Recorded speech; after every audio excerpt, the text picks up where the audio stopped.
தமிழகத்தில் கடந்த ஏப்ரல் 19ஆம் தேதி 39 லோக்சபா தொகுதிகளுக்குமான தேர்தல் ஒரே கட்டமாக நடந்து முடிந்தது. இந்த தேர்தலில் அதிமுகவுடன் இணைந்து தேமுதிக தேர்தலை சந்தித்தது. தமிழகத்தில் பாஜக 19 தொகுதிகளில் போட்டியிட்டது.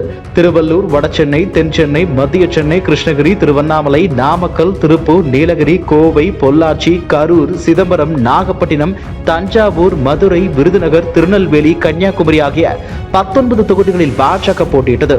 வேலூர் தொகுதியில் ஏசி சண்முகம், பெரம்பலூரில் பாரிவேந்தர், தென்காசியில் தமுக ஜான் பாண்டியன், இந்திய மக்கள் கல்வி முன்னேற்ற கழகம் தேவநேசன், சிவகங்கையில் தாமரை சின்னத்தில் போட்டியிடுகின்றனர்.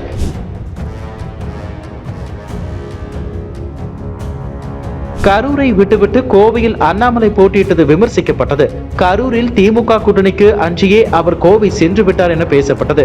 கோவையில் திமுக சார்பில் கணபதி ராஜ்குமார், அதிமுக சார்பில் சிங்கை ராமச்சந்திரன், பாஜக சார்பில் அண்ணாமலை, நாம் தமிழர் சார்பில் கண்மணி ஆகியோர் போட்டியிட்டனர். இந்த நிலையில் நேற்றைய தினம் தேர்தலுக்கு பிந்தைய கருத்து கணிப்புகள் வெளியாகின. அதில் தந்தி டிவியின் கணிப்பில் கோவை தொகுதியில் வெற்றி வாய்ப்பு திமுக கூட்டணிக்கே உள்ளது என்று கூறியுள்ளது. அதன்படி திமுக 31.5%, அதிமுக 31%, பாஜக 30.5% பெறும் என கணக்கிடப்பட்டுள்ளது.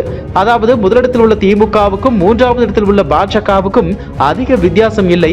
திமுகவுக்கும் அதிமுகவுக்கும் 0.5%, அதிமுகவுக்கும் பாஜகவுக்கும் 0.5%, திமுகவுக்கும் பாஜகவுக்கும் 1% வாக்கு சதவீதத்தில் வித்தியாசம் உள்ளது. அதாவது கோவையில் அதிமுகவின் வாக்குகளை பாஜகவும் அறுவடை செய்வதாகவே இந்த கணிப்புகள் சொல்லப்படுகிறது.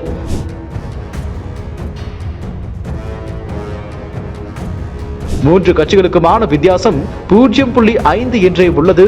எப்படி சாத்தியம் என்பதை பார்ப்போம். இந்த தொகுதியை பொறுத்தமட்டில் சூலூர், கவுண்டபாளையம் போன்ற ஊரக பகுதிகளில் யாருக்கு செல்வாக்கு இருக்கிறது?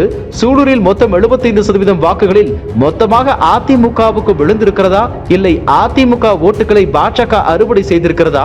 கோவை லோக்சபா தொகுதிக்கு உட்பட்ட சூலூரில் 75% வாக்குகள் அதிக அளவில் பதிவாகியுள்ளது. எனவே கோவையில் போட்டியிடும் வேட்பாளர்களில் யாரோ சூலூர் மக்களை கவர்ந்துள்ளனர் என்பது தெளிவாக தெரிகிறது. கோவையின் தெற்கு பகுதியில் பாஜகவுக்கு செல்வாக்கு உள்ளது. அதாவது சிங்காநல்லூர், வடக்கு கோவையின் சூலூர் ஆகிய தொகுதிகளில் அதிமுகவுக்கு செல்வாக்கு இருக்கிறது. கோவையில் மும்முனை போட்டி நிலவி வரும் நிலையில் திமுகவை விட அதிமுக அதிக அளவுக்கு பெர்ஃபார்ம் செய்துள்ளது. அதிமுகவும் பாஜகவும் வாக்குகளை பிரித்துக் கொண்டதால் அது திமுகவுக்கு சாதகத்தை ஏற்படுத்திவிட்டது. எனவே கோவையை பொறுத்தமட்டில் கொங்கு பெல்ட் என்பது பாஜகவுக்கு சாதகமானது என்றாலும் அங்கு பாஜகவின் வளர்ச்சி என்பது சற்று அதிகரித்துள்ளதாகவே பார்க்கப்படுகிறது. கோவை பெல்ட் அதிமுகவுக்கு சாதகமான தொகுதி. ஆனால் அண்ணாமலை அதற்குள்ளேயே புகுந்து விட்டாரே என்ற பேச்சும் அடிபடுகிறது. இதுபோன்ற செய்திகளை மேலும் தெரிந்து கொள்ள எங்களது யூடியூப், ஃபேஸ்புக் மற்றும் ட்விட்டர் ஆப்களை சப்ஸ்கிரைப் செய்யவும்.